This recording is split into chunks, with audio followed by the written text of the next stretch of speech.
ലൂക്കോസിന്റെ സുവിശേഷം 8-ാമത്തെ അധ്യായം 48, 49, 50 വാക്യങ്ങൾ നമുക്ക് ശ്രദ്ധിക്കാം. The Gospel of Luke chapter 8 verse 48, 49 and 50. അവൻ അവളോട്, മകളെ, നിന്റെ വിശ്വാസം നിന്നെ രക്ഷിച്ചിരിക്കുന്നു, സമാധാനത്തോടെ പോകുക എന്ന് പറഞ്ഞു. അവൻ സംസാരിച്ചുകൊണ്ടിരിക്കുമ്പോൾ തന്നെ പള്ളിപ്രമാണിയുടെ ഒരാൾ വന്നു, നിന്റെ മകൾ മരിച്ചുപോയി, ഗുരുവിനെ പ്രയാസപ്പെടുത്തണ്ട എന്ന് പറഞ്ഞു. യേശു അത് കേട്ടപ്പോൾ, ഭയപ്പെടേണ്ട, വിശ്വസിക്കുക മാത്രം ചെയ്യുക, എന്നാൽ അവൾ രക്ഷപ്പെടുമെന്ന് അവനോട് ഉത്തരം പറഞ്ഞു. Glory to God. 3 വാക്യങ്ങളിൽ നിന്ന് ഒരേ സന്ദേശം. ഒന്നാമതായി, 12 സംവത്സരമായി രക്തസ്രവം ഉള്ളവളും മുതൽ മുഴുവൻ വൈദ്യന്മാർക്ക് കൊടുത്ത് ചികിത്സിച്ചിട്ടും സൗഖ്യം ലഭിക്കാത്തവളുമായ രക്തസ്രവക്കാരിയാകുന്ന സ്ത്രീ. രണ്ടാമത്തെ വിഷയത്തിൽ യായിറോസ് എന്ന പേരുള്ള ഒരു പള്ളിപ്രമാണിയുടെ ഒരേ ഒരു പൈതൽ, അവൾ മരിപ്പാറായി കിടക്കുന്നു. ഈ 2 വിഷയങ്ങളിലും രണ്ടും 2 തരത്തിലുള്ള വിഷയമാണ്. രണ്ടും 2 പ്രോബ്ലംസ് ആണ്. രണ്ടും 2 കുടുംബമാണ്. പക്ഷെ 2 പേരോടും യേശു ക്രിസ്തു പറഞ്ഞ വാക്ക് ഒന്നാണ്: വിശ്വസിക്കുക.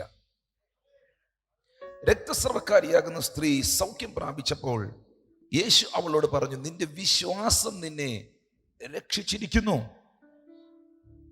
യായിറോസിനോട് യേശു പറഞ്ഞു, ഭയപ്പെടേണ്ട, നീ വിശ്വസിക്കുക മാത്രം ചെയ്യുക, എന്നാൽ നിന്റെ പൈതൽ രക്ഷപ്പെടും. ഇന്ന് രാത്രിയിൽ ഫെയ്ത്ത്, വിശ്വാസം എന്ന വിഷയം പരിശുദ്ധാത്മാവ് നിങ്ങൾക്ക് നൽകി തരുന്നു. എങ്ങനെയാണ് നമ്മുടെ അകത്ത് വിശ്വാസം ഉണ്ടാകുന്നത്? റോമർക്കെഴുതിയ ലേഖനത്തിൽ പൗലോസ് പറയുന്നു, വിശ്വാസം കേൾവിയാലും കേൾവി ക്രിസ്തുവിന്റെ വചനത്താലും വരുന്നു. ദൈവവചനത്തിന്റെ കേൾവി നിങ്ങളുടെ ഉള്ളിൽ വിശ്വാസത്തെ വർദ്ധിപ്പിക്കുന്നു. ഇന്ന് ഇവിടെ ഇരിക്കുന്ന വ്യക്തികൾ വിശ്വാസത്തിൽ ആയത്, അല്ലെങ്കിൽ ദൈവപ്രവർത്തികളിൽ വിശ്വസിച്ചത് ദൈവവചന കേൾവിയിലൂടെയാണ്. എന്നാൽ നമ്മൾ ഇവിടെ മനസ്സിലാക്കേണ്ട ഏറ്റവും വലിയ സത്യം, എന്താണ് വിശ്വാസം എന്ന് വെച്ചാൽ? എന്താണ് വിശ്വാസം എന്ന് പറഞ്ഞാൽ? എബ്രായർക്കെഴുതിയ ലേഖനം 11-ാം അധ്യായം 1 മുതലുള്ള വാക്യം. എന്നാൽ അത് വിശ്വാസത്തിന്റെ ഒരു അടിസ്ഥാനം എന്ന് പറയാൻ കഴിയുകയില്ല. ആശിക്കുന്നതിന്റെ ഉറപ്പും കാണാത്ത കാര്യത്തിന്റെ നിശ്ചയവും വിശ്വാസത്തിന്റെ അടിസ്ഥാനമല്ല. വിശ്വാസത്തിന്റെ അടിസ്ഥാനം എന്താണ്? ബേസ്മെന്റ്. ഒരു വീട് നിലനിൽക്കുന്നത് അതിന്റെ അടിസ്ഥാനത്തിലാണ്. അടിസ്ഥാനം സ്ട്രോങ് ആണെങ്കിൽ, അടിസ്ഥാനം പവർഫുൾ ആണെങ്കിൽ ആ വീട് നിലനിൽക്കും. അങ്ങനെയാണെങ്കിൽ ക്രിസ്ത്യൻ ജീവിതത്തിന്റെ അടിസ്ഥാനം, ഫൗണ്ടേഷൻ ഫെയ്ത്ത് ആണ്, വിശ്വാസമാണ്. നാം ദൈവത്തെ അറിയുന്നത് വിശ്വാസത്താലാണ്. നാം ദൈവത്തെ ആരാധിക്കുന്നത് വിശ്വാസത്താലാണ്. നാം സൗഖ്യങ്ങൾ പ്രാപിക്കുന്നത് വിശ്വാസത്താലാണ്. എന്താണ് വിശ്വാസത്തിന്റെ അടിസ്ഥാനം? എബ്രായർക്കെഴുതിയ ലേഖനം 11-ാം അധ്യായം 6-ാമത്തെ വാക്യം നിങ്ങൾ കേൾക്കുക. എന്നാൽ വിശ്വാസം കൂടാതെ ദൈവത്തെ പ്രസാദിപ്പിക്കുവാൻ കഴിയുന്നതല്ല.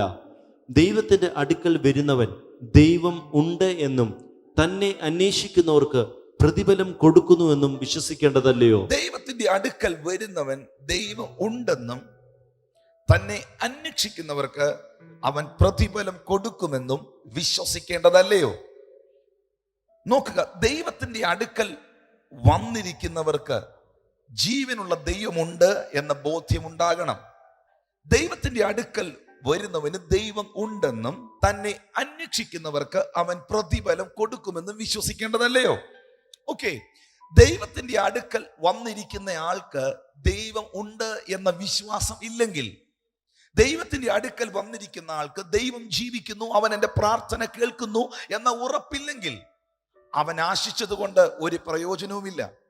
അവൻ കാണാത്ത കാര്യങ്ങളെ കുറിച്ച് നിശ്ചയിച്ചത് കൊണ്ട് ഒരു നന്മയും ഉണ്ടാകില്ല. എന്നാൽ ആശിക്കുന്നതിന് മുൻപ്, കാണാത്ത കാര്യങ്ങളെക്കുറിച്ച് നിശ്ചയിക്കുന്നതിന് മുൻപ്, ഞാൻ സേവിക്കുന്ന ദൈവം ജീവിക്കുന്നു എന്ന ബോധ്യം എൻ്റെ ഉള്ളിൽ ഉണ്ടാകണം. യെശയ്യാ പ്രവാചകന്റെ പുസ്തകം 59 അധ്യായം 1 വാക്യം പറയുന്നു, രക്ഷിപ്പാതിരിപ്പാൻ അവന്റെ കരം കുറുകിയിട്ടില്ല, കേൾക്കാതിരിക്കുവാൻ അവന്റെ കാതുകൾ മന്ദമായിട്ടില്ല. യോഹന്നാൻ 6:37 യേശു കർത്താവ് പറയുന്നു, പിതാവ് എനിക്ക് തരുന്നതൊക്കെയും എൻ്റെ അടുക്കൽ വരുന്നു, എൻ്റെ അടുക്കൽ വരുന്നവനെ ഞാൻ ഒരു നാളും തള്ളിക്കളയുകയില്ല. എബ്രായർ 13:8 അപ്പോസ്തലനായ പൗലോസ് പറയുന്നു, യേശു ക്രിസ്തു ഇന്നലെയും ഇന്നും എന്നേക്കും മാറ്റമില്ലാത്തവനാണ്, അനന്യനാണ്. ഹല്ലേലൂയ.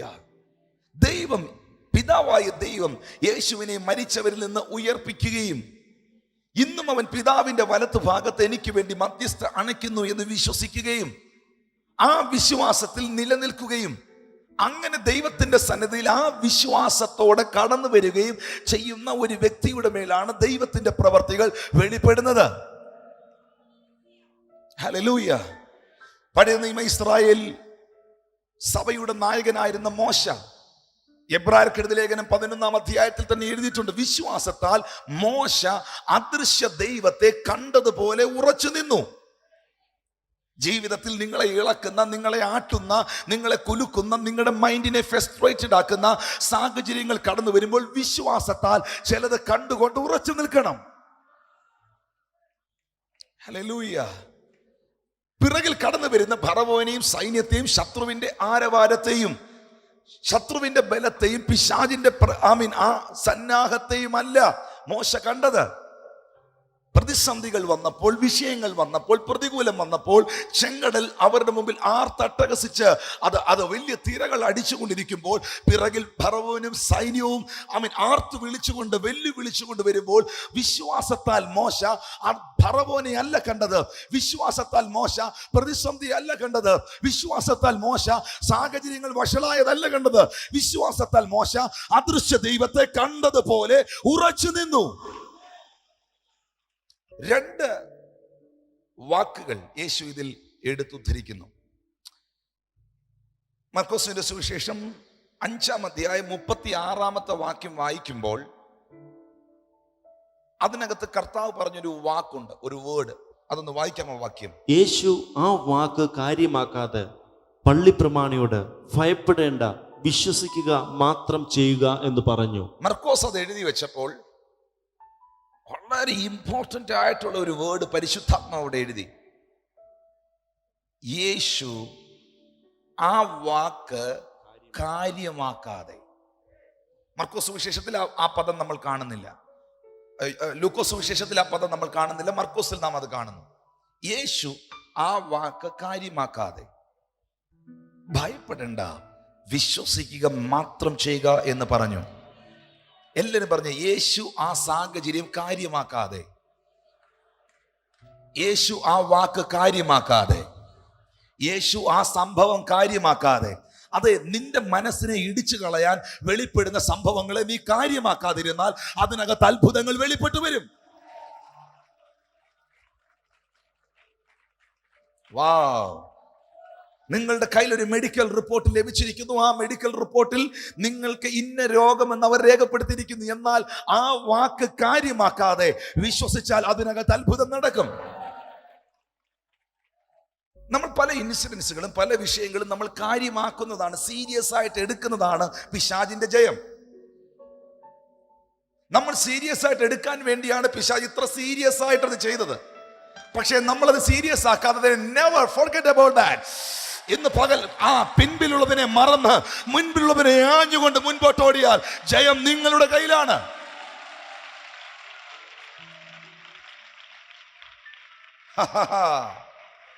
Glory to God. ശത്രു നിങ്ങളുടെ ചെവിയിൽ പറഞ്ഞ ഒരുപാട് കാര്യങ്ങളുണ്ട്. നിങ്ങൾ രക്ഷപ്പെടുകയില്ല, നിങ്ങൾ അനുഗ്രഹിക്കപ്പെടത്തില്ല. നിങ്ങളെ നോക്കി ചിലർ പറഞ്ഞു, നിനക്ക് എതിരെ ഞാൻ ആഭിചാരം ചെയ്യുന്നുണ്ട്, നിനക്കെതിരെ മന്ത്രവാദങ്ങൾ ചെയ്യുന്നുണ്ട്, നിന്റെ കുടുംബം നശിക്കാനുള്ളത് മുഴുവൻ ശത്രു ചെയ്യുന്നുണ്ട്. ഇന്ന് രാത്രിയിൽ ഈ വാക്ക് അകത്തോട്ട് കയറണം. യേശു ആ വാക്ക് കാര്യമാക്കാതെ, യേശു ആ വാക്ക് കാര്യമാക്കാതെ. ഇന്ന് പകൽ ഇതിനെ കാര്യമാക്കാൻ നിന്നാൽ ഇതിനെ കാര്യമാക്കാനേ സമയം കാണൂ. പക്ഷെ നിനക്ക് വേറെ പലതും ചെയ്യാനുണ്ട്. Come on church.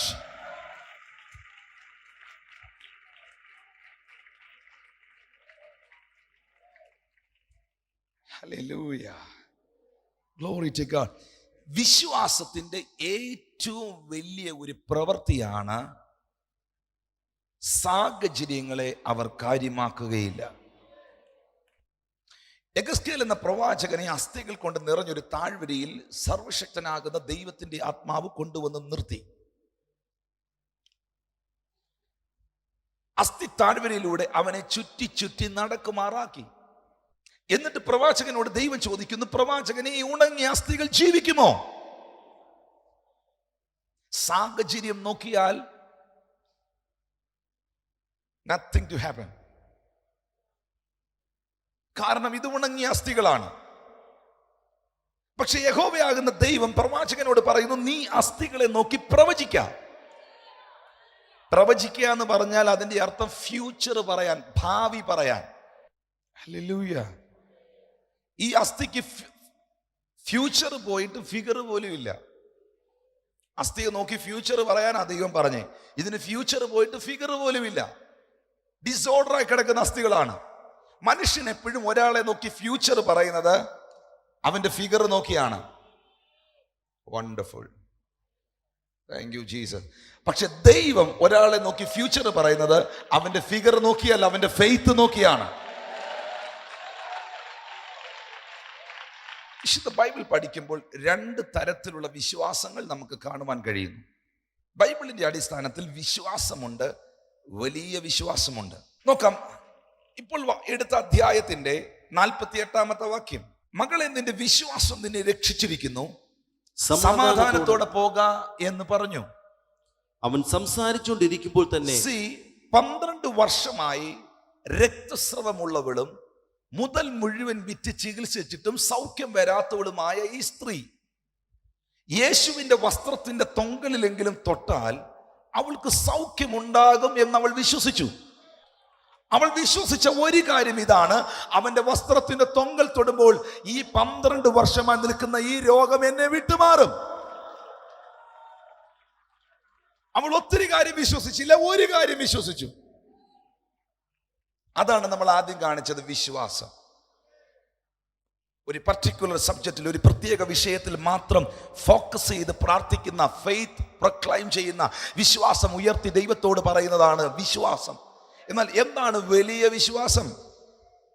ഓക്കെ, വലിയ വിശ്വാസം എന്താണെന്ന് പഠിപ്പിക്കാൻ വിശുദ്ധ ബൈബിളിൽ നിന്ന് അപ്പോസ്തലന്മാരെയോ പ്രവാചകന്മാരെയോ ആരെയും ഞാൻ എടുക്കുന്നില്ല. ഒരു സ്ത്രീയെ തന്നെ കൊണ്ടുവരാം. ഇപ്പോൾ ഒരു സ്ത്രീയുടെ വിശ്വാസമാണ് നിങ്ങൾ കേട്ടത്. അവൾക്ക് വിശ്വാസം ഉണ്ടായിരുന്നു അവളുടെ രക്തസ്രവം എന്ന രോഗം നിൽക്കുമെന്ന്. എന്നാൽ വലിയ വിശ്വാസത്തെക്കുറിച്ച് പഠിപ്പിക്കാൻ മറ്റൊരു സ്ത്രീയെ ഞാൻ കൊണ്ടുവരുന്നു. അവളുടെ പേരാണ് കനാന്യ സ്ത്രീ. മത്തായിയുടെ സുവിശേഷം 15-ാം അധ്യായം 23 മുതലുള്ള വാക്യത്തിൽ അവളെ കുറിച്ച് രേഖപ്പെടുത്തിയിരിക്കുന്നു. എല്ലാവരും എന്നെ ശ്രദ്ധിക്കാം. ഒരു കനാനി സ്ത്രീ യേശുവിന്റെ അടുക്കൽ വന്നിട്ട് പറഞ്ഞു, ഗുരു, എന്റെ മകൾക്ക് ഭൂത ഉപദ്രവമുണ്ട്, നീ അവളെ സൗഖ്യമാക്കണം. യേശു കർത്താവ് പറയുന്നു, മക്കളുടെ അപ്പം എടുത്ത് നായ്ക്കുട്ടികൾക്ക് ഇട്ടുകൊടുക്കുന്നത് നന്നല്ല. ഉടനെ കനാനി സ്ത്രീ പറയുകയാണ്, മേശയിൽ നിന്ന് വീഴുന്ന അപ്പം നുറുക്ക് നിന്ന് നായ്ക്കുട്ടികളും ജീവിക്കുന്നല്ലോ. വാവ്, യേശു അത് കേട്ടാറേ, സ്ത്രീയെ, നിന്റെ വിശ്വാസം വലിയത്, നിന്റെ ഇഷ്ടം പോലൊക്കെ നിനക്ക് ഭവിക്കട്ടെ. രക്തസ്രവക്കാരിയായ സ്ത്രീക്ക് വിശ്വാസമുണ്ടായിരുന്നു. അവൾ പറഞ്ഞു, അവന്റെ വസ്ത്രത്തിന് തൊങ്കൽ തൊട്ടാൽ എന്റെ ഈ രോഗം മാറും. എന്നാൽ കനാന്യ സ്ത്രീക്ക് ഉണ്ടായിരുന്നത് വിശ്വാസമല്ല. യേശു അത് കേട്ടാറേ, ഭയപ്പെടണ്ട സ്ത്രീയെ, നിന്റെ വിശ്വാസം വലിയത്. Come on. വിശ്വാസം വലിയത്, നിന്റെ ഇഷ്ടം പോലൊക്കെ നിനക്ക് ഭവിക്കട്ടെ. എന്താണ് അതിന്റെ അർത്ഥം? വിശ്വാസം ഉണ്ടെങ്കിൽ നിങ്ങൾ ചോദിച്ച കാര്യത്തിൽ മാത്രം വിടുതൽ. എന്നാൽ വലിയ വിശ്വാസമാണെങ്കിൽ ചോദിച്ചതിൽ മാത്രമല്ല, നിന്റെ ഇഷ്ടം പോലൊക്കെ, നിന്റെ ഇഷ്ടം പോലൊക്കെ ചോദിക്കുന്നതിലും നനയ്ക്കുന്നതിലും ആദ്യന്തം പരമായി. വലിയ വിശ്വാസത്തിന്റെ പ്രത്യേകത എന്താണ്? നിന്റെ ഇഷ്ടം പോലൊക്കെ നിനക്ക് ഭവിക്കട്ടെ. വിശ്വാസം നിങ്ങൾക്കുണ്ടെങ്കിൽ നിങ്ങൾ ചോദിച്ചതിൽ മാത്രം ദൈവപ്രവൃത്തികൾ വെളിപ്പെടുന്നു. ഒരു പ്രത്യേക കാര്യത്തെ മാത്രം ഫോക്കസ് ചെയ്ത് നിങ്ങളുടെ ഫെയ്ത്ത് പ്രൊക്ലെയിം ചെയ്യുമ്പോൾ അതിനകത്ത് ദൈവപ്രവൃത്തി നടക്കുന്നു. ഞാനത് വിശ്വസിക്കുന്നു. എന്നാൽ നിങ്ങളുടെ അകത്ത് ഒരു വലിയ വിശ്വാസമുണ്ടെങ്കിൽ, യേശു കർത്താവ് മർക്കോസ് സുവിശേഷം 11-ാം അധ്യായം 22, 23, 24 വാക്യത്തിൽ പറയുന്ന വിശ്വാസത്തോടെ ഈ മലയോട് ചാടി കടലിലേക്ക് പോക എന്ന് പറഞ്ഞാൽ നീ പറഞ്ഞതുപോലെ സംഭവിക്കും. യേശു കർത്താവ് പറഞ്ഞത് മലയോട് പറയാനാ, മലയെക്കുറിച്ച് പറയാനല്ല. യേശു പറഞ്ഞത് മലയോട് പറയാനാ, മലയെക്കുറിച്ച് പറയാനല്ല. യേശു പറഞ്ഞത് പ്രശ്നത്തോട് പോകാൻ പറയാനാ, പ്രശ്നത്തെക്കുറിച്ച് പറഞ്ഞുകൊണ്ടിരിക്കാനല്ല. വിശ്വാസത്താൽ അവർ രാജ്യങ്ങളെ കീഴടക്കി, വിശ്വാസത്താൽ അവർ നീതി നടത്തി, വിശ്വാസത്താൽ അവർ സിംഹത്തിന്റെ വായ അടച്ചു, വിശ്വാസത്താൽ അവർ തീയുടെ ബലം കെടുത്തി, വിശ്വാസത്താൽ അവർ എരികോ മതിലിനെ നിലം പരിചാക്കി. ഈ ലൈറ്റുകളെല്ലാം വളരെ നന്നായി പ്രകാശിച്ചു നിൽക്കുന്നു. എന്താണ് അതിന്റെ കാരണം? ഈ ലൈറ്റുകൾക്ക് വേണ്ടുന്ന പവർ ഇതിനകത്ത് വരുന്നുണ്ട്. ജനറേറ്ററിലൂടെ ഇത്രയും ഹൈ പവർ ഈ ലൈറ്റിലേക്ക് വരുന്നുണ്ട്. ഇത്രയും പവർ ഈ ലൈറ്റിൽ കയറി നിൽക്കുന്നത് കൊണ്ടാണ് ഇത്രയും വെളിച്ചം ഈ പ്ലാറ്റ്ഫോമിലുള്ളത്. എന്നാൽ ഇതിന്റെ വോൾട്ടേജ് കുറഞ്ഞാൽ, ജനറേറ്ററിന്റെ ആ കപ്പാസിറ്റി കുറയാൻ തുടങ്ങിയാൽ ഇത് മങ്ങി തുടങ്ങും. ഇതുപോലെയാണ് നിങ്ങളുടെ മുഖവും. ഈ ലൈറ്റ് പോലെയാണ് നിങ്ങളുടെ മുഖവും. നിങ്ങളുടെ അകത്ത് ഉയർന്നൊരു വിശ്വാസമുണ്ടെങ്കിൽ അബ്രഹാമിനെ പോലെ നിങ്ങളുടെ മുഖം നല്ല തേജസ് കൊണ്ട് നിറയും. നിങ്ങളുടെ അകത്ത് വിശ്വാസം ഇടിഞ്ഞു പോയെങ്കിൽ പിന്നെ നിങ്ങളുടെ മുഖത്ത് നോക്കിയാൽ നോക്കുന്നവനും കൂടെ സങ്കടം വരും.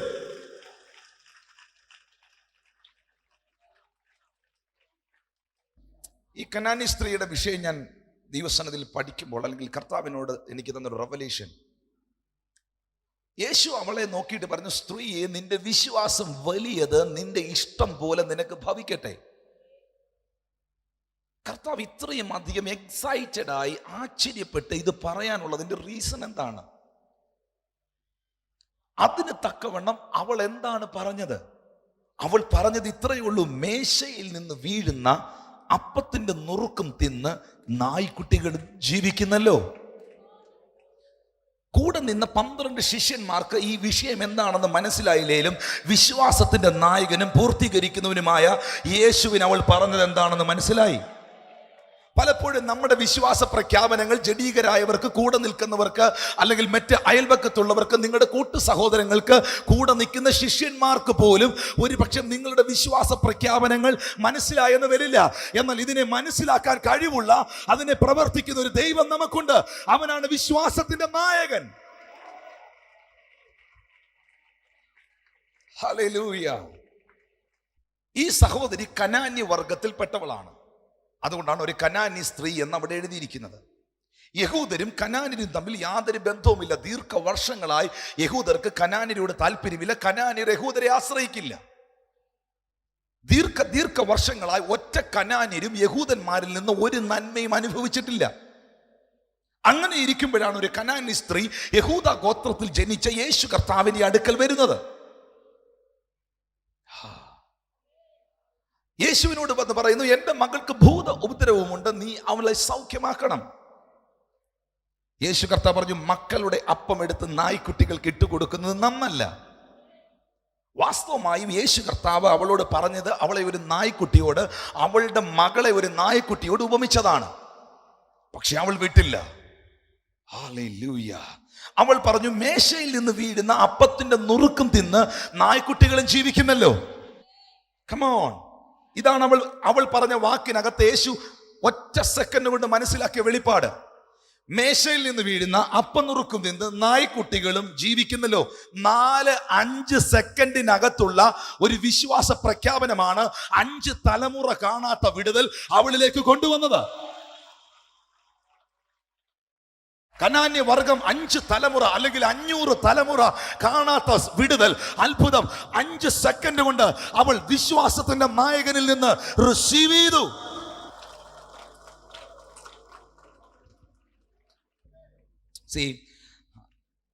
ആഹാര സാധനം എടുത്ത് ടേബിളിന്റെ മുകളിലേക്ക് കൊണ്ടുപോകുമ്പോൾ ഈ പൂച്ച അല്ലെങ്കിൽ നായ്ക്കുട്ടി ആ ഫുഡിന്റെ മുമ്പിൽ പോകും, അല്ലെങ്കിൽ അതിന്റെ പുറകെ വന്ന് ആ ഡൈനിങ് ടേബിളിന്റെ അടിയിൽ വന്ന് കിടക്കും. അതുപോലെ യേശു എപ്പോൾ ആ പട്ടണത്തിൽ വന്നോ അപ്പോൾ തന്നെ അവൾ യേശുവിനെ കാണാൻ അവന്റെ അടുക്കൽ വന്നു. അവളുടെ മതം നോക്കിയില്ല, അവളുടെ ജാതി നോക്കിയില്ല, അവൾ കനാന്യ വർഗത്തിലുള്ളവൾ എന്ന് നോക്കിയില്ല. ഇന്ന് രാത്രിയിൽ ഒരു സത്യം ഞാൻ പറയാം, ദൈവ സ്നേഹത്തിന്റെ മുമ്പിൽ, ദൈവശക്തിയുടെ മുമ്പിൽ ജാതിയില്ല, മതമില്ല, വർഗമില്ല, വർണ്ണമില്ല, വ്യത്യാസങ്ങളില്ല. കനാന്യ സ്ത്രീ യേശുവിന്റെ അടുക്കൽ വന്നു. അപ്പോൾ അതുപോലെ യേശു അവളെ ഇപ്പോൾ ഈ നായ്ക്കുട്ടിയോട്, ഈ പൂച്ചയോടാണ് ഉപമിച്ചത്. അവൾ 5 സെക്കൻഡ് കൊണ്ട് പറഞ്ഞ ആ സ്റ്റേറ്റ്മെന്റ് 5 മണിക്കൂർ പ്രസംഗിച്ചാൽ തീരുന്നതല്ല. എന്നാൽ അവൾ 5 സെക്കൻഡ് കൊണ്ട് പറഞ്ഞ ഈ സ്റ്റേറ്റ്മെന്റ് 5 സെക്കൻഡിനുള്ളിൽ യേശു കർത്താവ് ഇത്രയും കാര്യങ്ങൾ തിരിച്ചറിഞ്ഞു. Listen to this. യേശു അവളെ ഉപമിച്ചത് നായ്ക്കുട്ടിയോട്. നിങ്ങൾക്ക് മനസ്സിലാകാനാ പൂച്ചയെന്നൊക്കെ ഞാൻ പറയുന്നത്. ഓക്കെ, എനിവേ, ഈ നായ്ക്കുട്ടി അല്ലെങ്കിൽ ഈ പൂച്ച ഈ ഡൈനിങ് ടേബിളിന്റെ അടിയിൽ വന്നു കഴിഞ്ഞാൽ അവൻ ആദ്യം ചെയ്യുന്നത് എന്തായിരിക്കും എന്നറിയാമോ? ആ ഡൈനിങ് ടേബിളിന്റെ അടിയിൽ അവൻ വന്ന് കിടന്നിട്ട് ഒന്ന് വെയിറ്റ് ചെയ്ത് നോക്കും, ഇന്ന് അവന്റെ യജമാനൻ ഏത് ചെയറിലാണ് ഇരിക്കുന്നത്. വിരുന്നുകാരുണ്ടാകും, മക്കളുണ്ടാകും, ഭാര്യ ഉണ്ടാകും, സഹോദരങ്ങൾ ഉണ്ടാകും. പക്ഷേ ആ പൂച്ച അല്ലെങ്കിൽ ആ നായ തിരയുന്നത് യജമാനന്റെ കാലുകളാണ്. ഓക്കെ, എന്നിട്ട് ആ കാല് ലക്ഷ്യമാക്കി ചെന്ന് ആ കാൽപാദത്തിൽ കിടക്കും. ഇത്രയും ശിഷ്യന്മാർ, ഇത്രയും ആൾക്കാർ അവിടെ ഉണ്ടായിരുന്നിട്ടും ഈ കനാന്യ സ്ത്രീ അവരിലൊന്നും ആശ്രയിക്കാതെ അവൾ ചെന്നത് യേശുവിന്റെ അടുക്കലേക്കാണ്. ദൈവമക്കളെ തിരിച്ചറിയുക, എല്ലാ പാദപീഠത്തിലും വിടുതലില്ല, വിടുവിക്കുവാൻ കഴിയുന്നവന്റെ പാദത്തിൽ വരണം. ആ പാദത്തിൽ വന്ന് ഈ പൂച്ച എന്ത് ചെയ്യും, അല്ലെങ്കിൽ നായ എന്ത് ചെയ്യും? മുട്ടി ഉരുമിയും അവൻ വിവരം അറിയിക്കും. മുകളിലിരുന്ന് ഭക്ഷണം കഴിക്കുമ്പോൾ ഓർക്കണം, താഴെ ഒരാളുണ്ടേ. യേശു കർത്താവ് എപ്പോൾ ആ പട്ടണത്തിൽ വന്നോ അപ്പോൾ മുതൽ കനാന്യ സ്ത്രീ യേശുവിനെ അനുഗമിക്കുകയും യേശുവിനോട് കാര്യങ്ങൾ പറയുകയും യേശുവിനെ ഡിസ്റ്റർബ് ചെയ്യാൻ തുടങ്ങി. ഒരു കാര്യം ഉറപ്പാണ്, വിശപ്പുള്ള പൂച്ചയാണെങ്കിൽ വെറുതെ കിടക്കത്തില്ല. അവൻ വന്നു എന്ന് മുട്ടി ഉരുമിക്കൊണ്ടേയിരിക്കും. പ്രാപിക്കാൻ വന്ന വ്യക്തിയാണെങ്കിൽ കൈകെട്ടി ഇരിക്കത്തില്ല, അവൻ ചോദിച്ചോണ്ടേയിരിക്കും. ഇന്ന് പകൽ വിശ്വാസം അകത്തുണ്ടോ? പ്രത്യാശ അകത്തുണ്ടോ? പ്രതിസന്ധികളെ നീ വകവയ്ക്കത്തില്ല, നിന്ദകളെ നീ വകവയ്ക്കത്തില്ല, പരിഹാസങ്ങളെ നീ വകവയ്ക്കത്തില്ല. നിന്റെ വിഷയം പരിഹാസമല്ല, നിന്റെ വിഷയം നിന്ദയല്ല, നിന്റെ വിഷയം യേശുവാ. എന്നാൽ അവൾ ലജ്ജ കൂടാതെ മുട്ടി. ആ പൂച്ച ലജ്ജ കൂടാതെ കിടക്കുന്നത് പോലെ അവൾ ലജ്ജ കൂടാതെ യേശുവിന്റെ അടുക്കൽ നിന്നു. ആ വാക്കുകളുടെ മുമ്പിൽ അവൾ പതറിപ്പോയില്ല, അവൾ വിശ്വാസം പ്രഖ്യാപിച്ചു. എന്താ സംഭവിക്കുന്നത്? അടുത്ത മിനിറ്റിൽ ഈ ഡൈനിങ് ടേബിളിന്റെ കീഴിൽ നിന്ന് ഈ പൂച്ച അല്ലെങ്കിൽ നായ ഇറങ്ങി വന്ന് യജമാനെ ധൈര്യമായി ഒന്ന് നോക്കുമ്പോൾ യജമാനന്റെ ഉള്ള വലിയും, യജമാനന്റെ മനസ്സലിയും. ഞാൻ നിന്ദിച്ചു പോയില്ല, ഞാൻ വഴക്ക് പറഞ്ഞു പോയില്ല, ഞാൻ ചവിട്ടി പോയില്ല, ഓ ഹല്ലേലൂയ, ഞാൻ ചില പ്രതികൂലങ്ങളെ അയച്ചു പോയില്ല, എന്റെ പാദത്തിൽ തന്നെ നിന്നു, എനിക്ക് വേണ്ടി തന്നെ നിന്നു. അതുകൊണ്ട് നിനക്ക് വേസ്റ്റ് അല്ല, യജമാനന്റെ പാത്രത്തിനകത്ത് നിന്ന്. വണ്ടർഫുൾ. യജമാനന്റെ പാത്രത്തിൽ നിന്ന് വീഴുന്ന വേസ്റ്റിന് വേണ്ടിയാണ് നീ വന്നതെങ്കിൽ, ഒരുപാട് രോഗികളെ സൗഖ്യമാക്കുന്ന കൂട്ടത്തിൽ എന്റെ മകളെ കൂടെ സൗഖ്യമാക്കണം, വീഴുന്ന ഒരു അപ്പനുറുക്കിന് വേണ്ടിയാണ് വന്നതെങ്കിൽ, നീ അവന്റെ പാദത്തിൽ കിടന്നതിനാൽ ഇപ്പോൾ വീഴുന്നത് വേസ്റ്റ് അല്ല. എന്താണ് ഈ അപ്പത്തിന്റെ പ്രത്യേകത? യജമാനന്റെ പിതാവായ ദൈവത്തിന്റെ പാത്രത്തിൽ നിന്ന് വീഴുന്ന ഈ അപ്പത്തിന്റെ പ്രത്യേകത എന്താണ്? നിനക്ക് മുൻപും ഇതാർക്കും കിട്ടിയിട്ടില്ല, നിനക്ക് ശേഷവും ഇതാർക്കും കിട്ടില്ല, ഇത് നിനക്ക് മാത്രമുള്ളതാണ്. വിശ്വസിക്കുന്ന എത്ര പേർ ഇതിനകത്തുണ്ട്? ഇതാ ദൈവം നിനക്കായി ഒരു അത്ഭുതം ചെയ്യും. ദൈവം നിന്റെ കുടുംബത്തിനായി ഒരു മാന്യത കൽപ്പിക്കും. ദൈവം നിനക്കായി ഒരു വഴി തുറക്കും.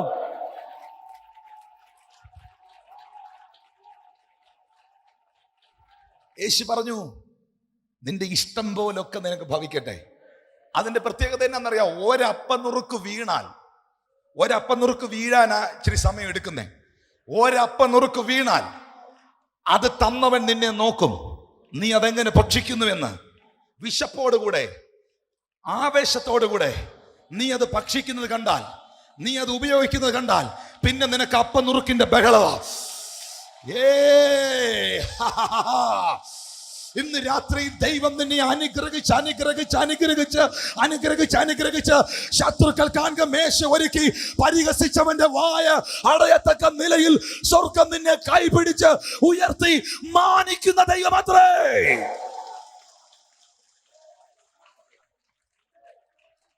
വാവ്. മനുഷ്യന്റെ മുഖത്ത് നോക്കി നീ കാല് വെക്കരുത്, സാഹചര്യത്തെ നോക്കി കാല് വെക്കരുത്, പ്രതിസന്ധികളെ നോക്കി കാല് വെക്കരുത്. നിന്നോട് സംസാരിച്ചവനെ നോക്കി നീ കാല് വെക്കാമെങ്കിൽ അതിനകത്ത് മറഞ്ഞിരിക്കുന്ന ഒരു ജയമുണ്ട്. ദൈവത്തിന്റെ പവർ എത്ര വലുതാണ്, അവന്റെ അഭിഷേകത്തിന്റെ ശക്തി എത്ര വലുതാണ്. വണ്ടർഫുൾ. അപ്പോസ്തലനായ പൗലോസ് ഇതുപോലൊരു മീറ്റിംഗിൽ നിൽക്കുമ്പോൾ അവന് പൗലോസ് അപ്പോസ്തലന് ഇറങ്ങി വന്ന് ജനത്തെ തൊടാൻ കഴിയാത്തവണ്ണം തിക്കും തിരക്കും. താൻ എന്ത് ചെയ്തു? തന്റെ മുകളിൽ കിടന്ന റൂമാൽ, ഹാൻകർച്ചീഫ് താൻ എടുത്ത് ജനത്തിന്റെ മുകളിലേക്ക് വലിച്ചെറിഞ്ഞു.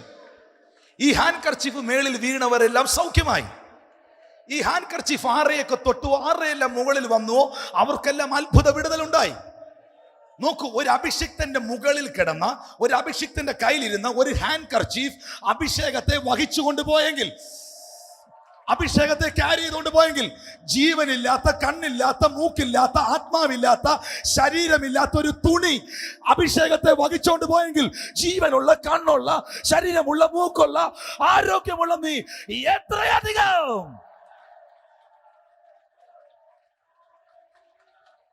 Once again I repeat that. ജീവനില്ലാത്ത, കണ്ണില്ലാത്ത, മൂക്കില്ലാത്ത, ആത്മാവില്ലാത്ത, ശരീരമില്ലാത്ത ഒരു തുണി അഭിഷേകത്തെ ക്യാരി ചെയ്തുകൊണ്ട് പോയെങ്കിൽ,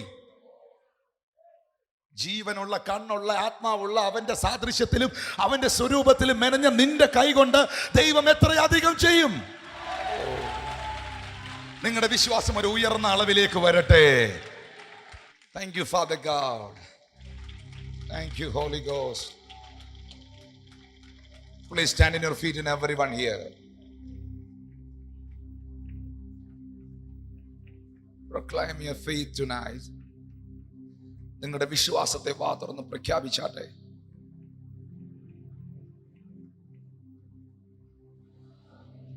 മത്തായി 21:22 ബൈബിൾ പറയുന്നു, നിങ്ങൾ പ്രാർത്ഥിക്കുന്നത് നിങ്ങൾക്ക് ലഭിച്ചു എന്ന് വിശ്വസിപ്പീൻ, എന്നാൽ നിങ്ങൾക്ക് അത് ഉണ്ടാകും. വായുകളെ തുറന്ന് നിങ്ങളുടെ വിശ്വാസത്തെ പ്രഖ്യാപിച്ചാട്ടെ.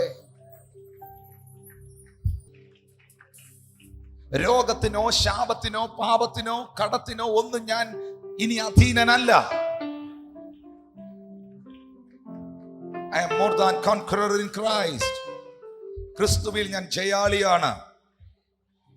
വായ് തുറന്ന് പറയുക, ക്രിസ്തുവിൽ ഞാൻ ജയാളിയാണ്. സാഹചര്യങ്ങൾക്ക് എന്നെ തോൽപ്പിക്കാൻ കഴിയുകയില്ല. മനുഷ്യന്റെ വാക്കുകൾക്ക് എന്നെ നിരുത്സാഹപ്പെടുത്താൻ കഴിയുകയില്ല. ശത്രുവിനെ എന്നെ പരാജയപ്പെടുത്താൻ കഴിയുകയില്ല. ഞാൻ അനുഗ്രഹിക്കപ്പെട്ടവനാണ്, ഞാൻ അനുഗ്രഹിക്കപ്പെട്ടവളാണ്. എന്റെ മേലോ എന്റെ കുടുംബത്തിന്റെ മേലോ പിശാചിന് യാതൊരു അധികാരങ്ങളുമില്ല. കാരണം എന്റെ അകത്ത് വലിയ വിശ്വാസമുണ്ട്. ദൈവം എന്നെ മാനിക്കുമെന്നുള്ള വിശ്വാസം എനിക്കുണ്ട്.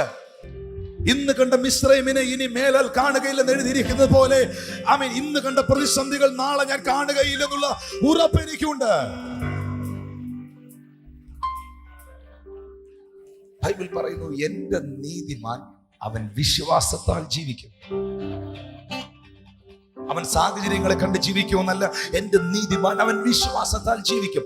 പിന്മാറുന്നു എങ്കിൽ, പുറകോട്ട് പോകുന്നെങ്കിൽ എനിക്ക് അവനിൽ പ്രസാദമില്ല. അബ്രഹാം വിശ്വസിച്ചു, അതവന് നീതിയായി കണക്കിട്ടു. സാറയുടെ ഗർഭപാത്രത്തിന്റെ നിർജീവത്വം അബ്രഹാം അറിഞ്ഞിട്ടും, തന്റെ ശരീരത്തിന്റെ ബലം ക്ഷയിച്ചു എന്ന് താൻ ഗ്രഹിച്ചിട്ടും, വിശ്വാസത്തിൽ അവൻ ക്ഷീണിച്ചില്ല. സാറയിലേക്ക് നോക്കിയാൽ അവളുടെ മുഖം അബ്രഹാമിനെ ക്ഷീണിപ്പിക്കുന്നു. അബ്രഹാമിന്റെ ശരീരത്തിലേക്ക് നോക്കിയാൽ ആ സാഹചര്യം അവന്റെ മനസ്സിനെ ക്ഷീണിപ്പിക്കുന്നു. പക്ഷെ ബൈബിൾ പറയുന്നു, ഇതൊന്നും കണ്ട അബ്രഹാം ക്ഷീണിച്ചില്ല. വിശ്വാസത്തിൽ ശക്തിപ്പെട്ട് ദൈവത്തിന് മഹത്വം കൊടുത്തു. വാഗ്ദത്തം ചെയ്തവൻ പ്രവർത്തിക്കാൻ ശക്തനെന്നുറച്ചു. അതവന് നീതിയായി കണക്കിട്ടു.